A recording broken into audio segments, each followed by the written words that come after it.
Hello and welcome back to the Canaries Chat channel. Today we have another transfer update video. We only did one yesterday, but it's been a very busy day with some big breaking news coming out in the last hour or so. So yeah, let's get straight into it because there's a lot to cover. Firstly, outgoings. The Borja Sainz saga carries on going on. It's one of those that we've always said is going to be rumbling till probably further down the transfer window line. But Athletic Bilbao have tied Nico Williams down to a 10-year contract. I believe their release clause has been increased by 50%. And Bilbao have come out and directly told Sainz that he is no longer a target for them. So that's one more club out of the running. Obviously, good for us if we were going to keep him. However, I don't think we will. I think it will then just mean it's probably more of a straight shootout between Porto and Nottingham Forest for his signature. But with Bilbao being out of the running, slightly less potential bargaining power for us, because obviously one less clubs maybe means a little bit less competition. But yeah, I think he's still going to go. But the big news is that Bilbao have now said they're not interested due to kind of tying Nico Williams down to that huge contract, which is an unbelievable bit of business for them, personally speaking. But yeah, that is all in regards to our outgoings. There's no further kind of developments with Josh Sargent. Talks at Wolfsburg have kind of tried to make an approach, but nothing official as of yet. Just a quick one, about 85% of you watching this video aren't subscribed. We've got a really audacious kind of challenge to try and reach 2,000 subscribers by the start of the season. So if you enjoy Norwich City content, make sure to click the subscribe button. Incomings, quite a few to get through. So Reece Wilkes has now joined. So as per previous videos that we've done, Fleetwood youngster, 16-year-old, been playing in the England setup. He has now joined the academy or development side. So he'll definitely be one for the future. Nothing will be immediate with him, but there's a lot of teams looking around him. I think this is a really shrewd bit of business to try and future-proof the club. We've been doing that with the likes of Fisher, Mahovo, so it doesn't surprise me we're looking in the lower divisions for the younger players to kind of start backfilling the positions that we have. The next bit of news was that we were linked with Lucas Serve from Victoria Pleasant. That was swiftly shut down, so the rumour came out, and then within 15 minutes the Pinkin came out and said actually no, it's not someone we're interested in.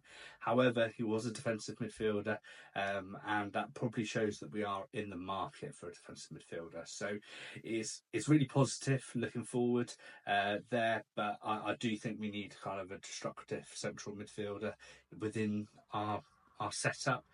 So if that is someone we're looking at and that's the kind of profile we're looking at, I think it's certainly a step in the right direction. But yeah, that rumour came out and that was swiftly shut down. The next rumour we have is a slightly left field one, hadn't heard of till kind of looking through a few things today, and that is John Swift from West Brom.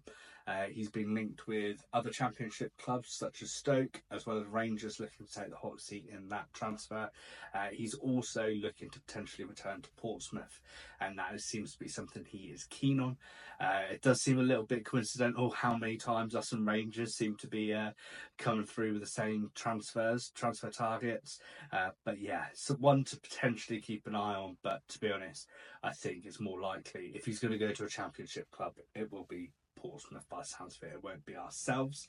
And then lastly, the big news, the big breaking news.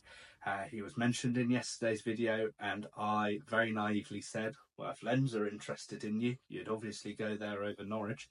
But Matias Vitz Garden has apparently chosen Norwich over Lens. So Lens and Bromby had a kind of deal in principle between themselves, between the clubs, and apparently Vitz Garden has said, no, don't want that, I want to go to Norwich. So when Ben Napper comes knocking, it's a different kind of knock, is the tweets going around at the moment. And to be honest, with what we're doing, it's fallen into that kind of category that if he's going after players and he wants them, he is currently getting them. We're in supposedly advanced talks. Medical is rumoured to be tomorrow, and the announcement is rumoured to be kind of either Sunday or Monday time. I think it may also depend on like working like visas and stuff like that. So we've just got to be careful around those, because they can slow that process down a little bit, or sometimes clubs announce them and then we'll just say pending working visa. But it was really interesting to see that he decided he wanted to buy into that Norwich project over Lens. Lens only finished one position off European football last year, and they weren't the only club that was interested in him as well. There was Celtic, there was Frankfurt, who are both bigger clubs than Norwich. So the fact that he's trying to buy into this project, Napper's managed to talk him round to it, is unbelievable. I think their asking price is 11 million, so that would fall into, realistically, I think it would be our record signing. Whether that's 11 million up front or 11 million add-ons, we'll wait and see. But if it is that 11 million up front, that would be our record signing. So yeah, we're really making moves at the moment. I know people were very apprehensive about potentially moving owners away from Delia onto the Anastasios, but I think it's now showing the ambition that we have. We haven't got the Sarge money in, we haven't got the Sainz money in. There's no guarantee that they'll go anywhere, but you've got to see now that we're going to be breaking our record transfer. We've bought Jurisic, we've bought Cernak, both around like the 6, 7, 8 million mark. Like we're investing in the squad, and we're investing quite heavily, and I don't believe we would have had that investment had we have stayed with the owners that we had. That's no slight on them, I just don't think they'd got the pulling power and the financial backing to really give that to the club. What I would say is that I believe, looking at it, he's had 68 games, 20 goals, 11 assists. There's talks that we were buying him to play as like a winger, which he can play on the wings, but he's predominantly be playing up front. So definitely one to track as well. So depending on the position, you could have, if we're playing 5 at the back, could have him and Sarge up top. If Sarge leaves, could have him up top, Cernak on the wing. You could have Cernak up top, him on the wing. There's plenty of options there, and really I'll be looking to see how he fits into that. I really think we'll be playing that 5 at the back. So yeah, we'll just have to wait and see there. And on top of all of this, an absolute all-timer of a kit has dropped. So you can see it there on screen now. It's an absolute beauty of a kit. Cernak just clearly looks ready for the season. I'm definitely being kind of overreactive to this, but I do not care one bit. I'm very, very hyped. A lovely retro kit, maybe another retro away kit, third kit. We've got these we're breaking our record transfers. We've got some absolutely unbelievable signings through the door already, especially kind of Darling and players like that. I'm really excited for this season, and I'm really excited to see what really happens going forwards.